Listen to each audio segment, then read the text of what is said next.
The fireworks can be fun for summer, and a lot of people enjoy them, but they can put a lot of stress on our pets. In fact, according to the American Kennel Club, more pets go missing during July 4th celebrations than any other time during the year. Yeah, McKenna King and Polly got some tips from the Ohio State University College of Veterinary Medicine about steps you can do to prepare and protect your pet.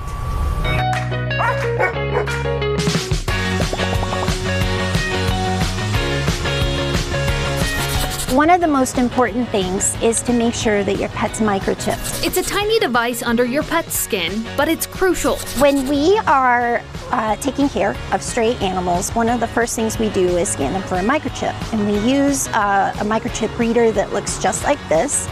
And so your vet or a shelter will scan the pet, and it beeps, and then a number that's associated with your pet's microchip will come up here. Which is why it's important to make sure you as a pet owner are keeping your information associated with that microchip number updated online. Other ways Dr. Millward suggests when it comes to prepping for fireworks celebrations are using white noise, like a fan in the background, to help soften the boom. She also suggests keeping your pets inside during the evening, starting about a week before the 4th. If they need to use the bathroom, she says walk them on a leash, even if it's in your backyard. This should help them feel less fearful in the moment. Doing a perimeter scan of your yard is also important.